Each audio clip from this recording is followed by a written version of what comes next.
Minsan tinatawagan ko na yung client ko dito, tapos sila mag-uusap na sila. Ayan na, ka-therapy at may referrals nga po tayo at dinala tayo ng ating client dito sa kanilang bahay. Ayan po. At first time nga po natin ma-meet si ma'am. Unang araw niya po sa ating massage. Grabe ang ganda ng bahay ni ma'am. Salamat po sa ating regular client sa atin dito. At hinatid pa tayo mga ka-therapy. Hinamahan pa tayo dito magpunta. Ayan.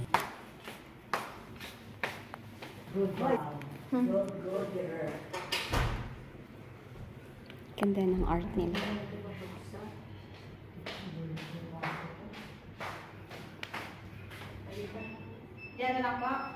One hour later. Kanina tapos na tayo mga kaka-therapy mo. Hey ma'am. Ang sarap, ang galing magmasahe nito. Anak, kaya mo kami na ano. Ang ganda ng mga art ng kaka-therapy. One hour later. Ayan mga ka-therapy, dito tayo kay mami. Kasi uuwi na siya ng... Ay wala pa. Ay, meron na wala. Uuwi na siya sa kanila. Dito ni mama ko eh. Mami, anong gustong-gusto mo sa massage? Bakit gustong-gusto mo ako na nag-massage? Masarap. Hmm? Oo, masarap na magmasan. Talaga. Ano pa? Hindi ako nangamasan sa amin, sa inyo. Nare-relax ako. Bakit ako pa ay dami namang nagmamassage? Ayoko doon, gusto ko ikaw. Bakit? Hindi masarap.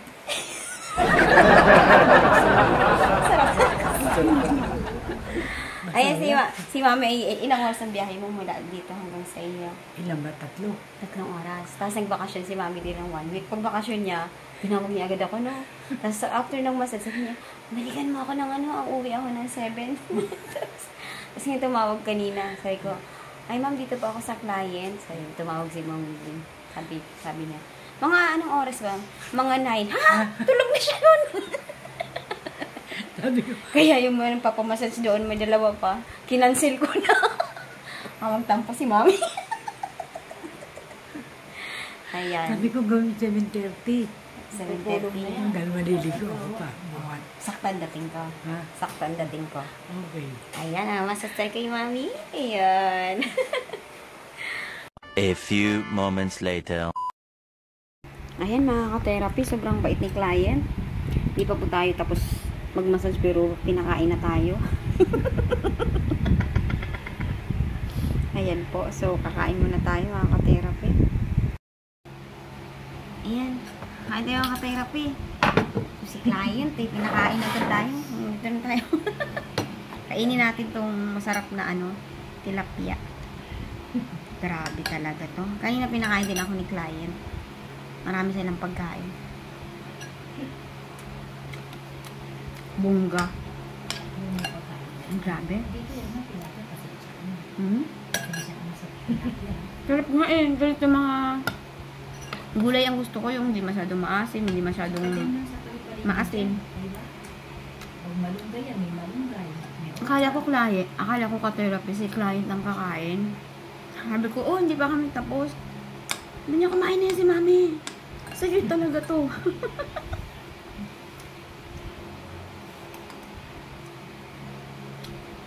Grabe.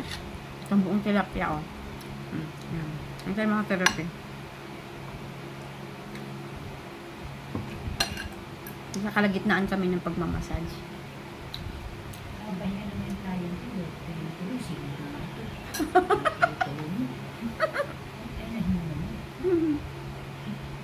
Masarap.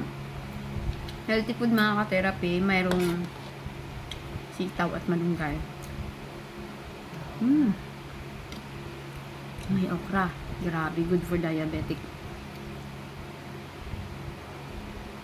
At talagang uubusin ko to.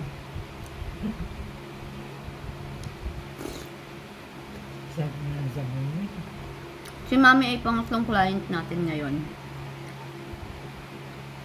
Meron pa sana pero in-adjust na natin yung iba para bukas. Malaki para ma-enjoy na yun.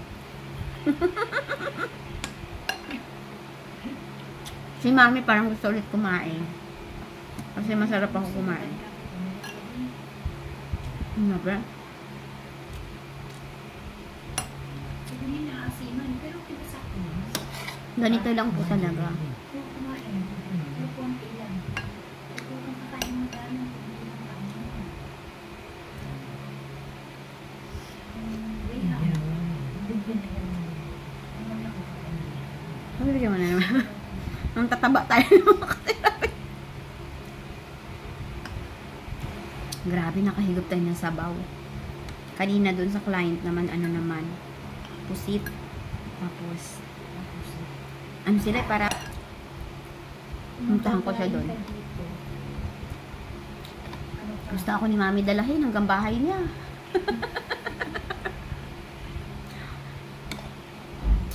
Ala mo, hindi ka tatanggalin yan. Kaya na ako ni Mami bitawan. Sabi ko kanya yung hilit mo, hindi ka tatanggalin yan. Okay lang. Basta, ano, Ang problema. masaya si Mami. Ano me, nalalak ka?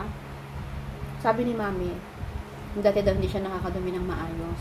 Simula namin nasad ko yung tiyan niya. Everyday na daw siya nakakadumi. Love na love ako ni Mami, kaya gusto na ko iuwi. Hanapan daw niya ako ng mga ano doon para Ka ng mga clients. para ano, puntahan ko pa siya doon sa bahay niya. Si Aling Rosa, pahilot mo to. Si Aling Rosa, Ay, pagda kita me. Buk mo yan. Ayan, dito tayo tayo. Ang dami ng dogi-dogi. Wah! Ganyan sa akin. Ayun minsan ka lang naman magtawag eh. Kaya, ang ganda ng gabi. ako sa Thursday. Thursday ng gabi. Ikaw? Ulit? Oo. Bakit? Alis na ulit ako eh.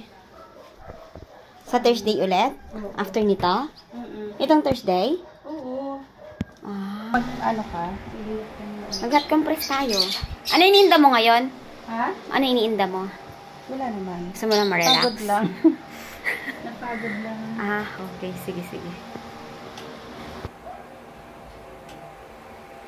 Grabe, hindi ko mo. Iipos mo. Ang yung gitna niya. Alam mo, pag nahihirapan na ako, iniisip lang kita.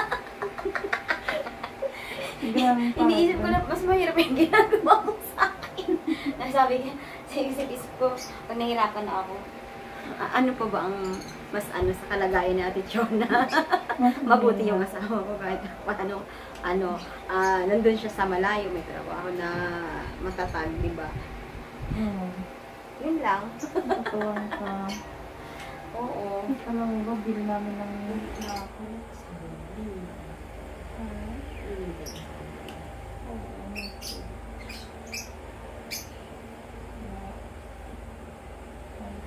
Kahit hindi mo pa sila na ako. Mahiya naman yung pauwi niya na wala kang sahod. Hindi niya naman yan gagawin.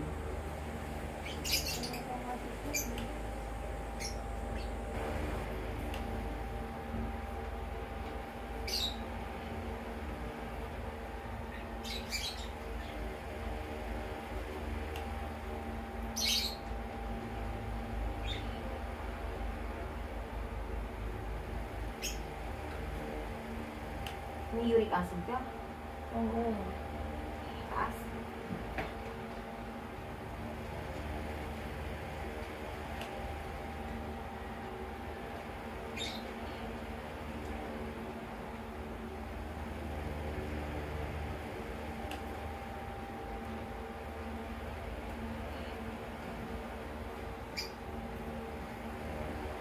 Nag-graduate na yung panganay mo, di ba? Next year pa? Next year pa ba? May graduating ako ngayon ng grade 6. Grade 6. Saka K-12.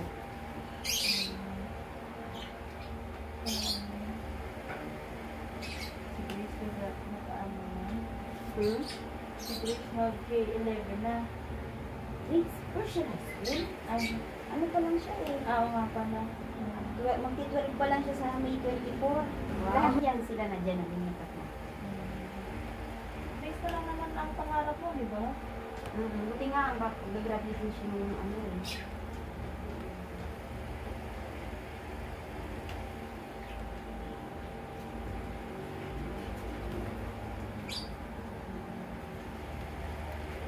ba yan si Kuya?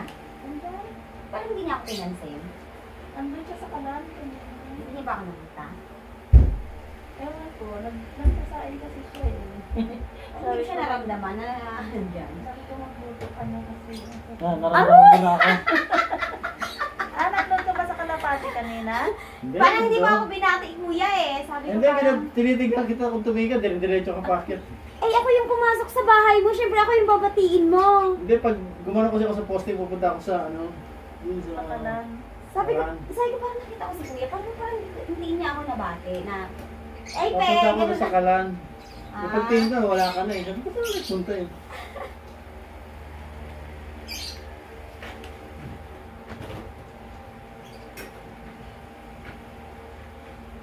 Hindi na ko ito. Ano kaya? Sandwich.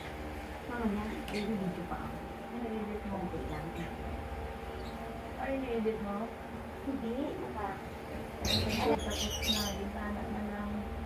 Ito sa amin, bintana pa lang. Pero yung flooring at wall, hindi pa. Hindi, tapos yun. Hindi ako lang kwarto. Tsaka ang talaga. Dapat kasi sila naman pundar niyan eh. Parang hindi masyado.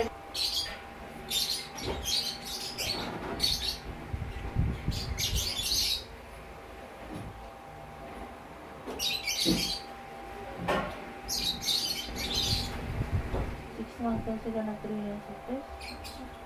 6 months na. Gusto sinalang, di man naman.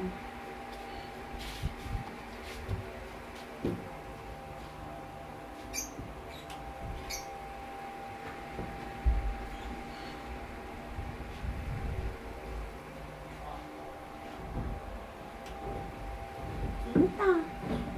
Alin? Kaya mo? Oo. Mas gusto mo mainit? Kaya naman. Nga eh. Kaya ko naman.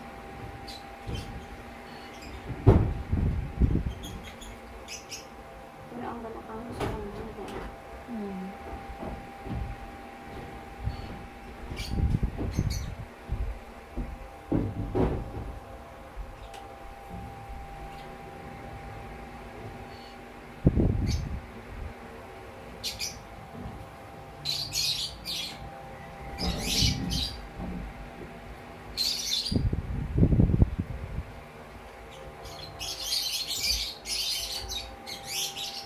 Kaya natutuyo. Masaya yung mga bird mo ah. Natutuyo yung utak ko doon sa kanila. Gusto mo pa naman. Kasi parang ganun lang yung routine ko araw-araw. Panghalangan. Sabi na bumili. Malaki naman sa akin mo. Bukasan. Parang gusto mong mainitan ang likod mo ah. Sobrang pagod na. Kaya hindi ko siya tinasakot eh.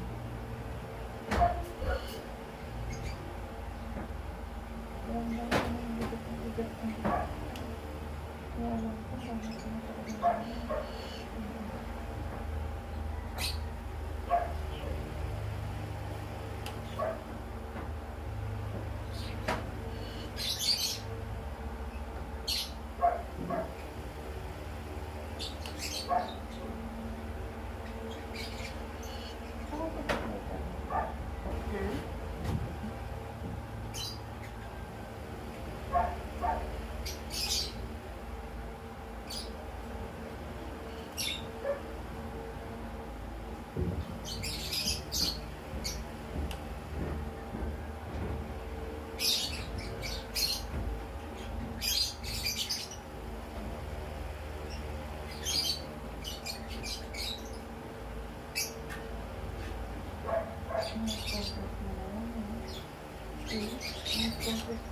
Dapat tumabot na nga ito eh.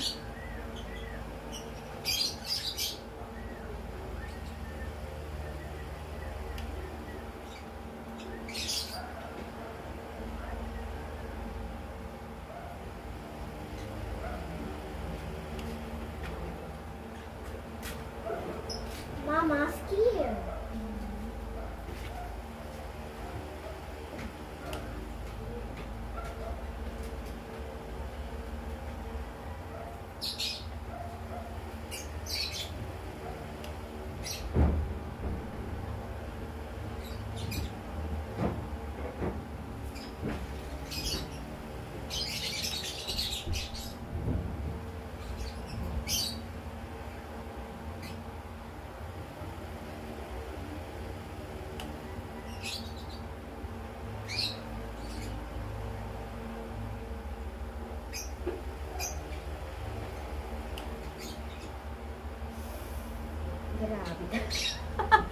Madudurog yung daliri ko dito ah. Sobrang tigas. Ramdam na ramdam ko yung bigat ng likod mo.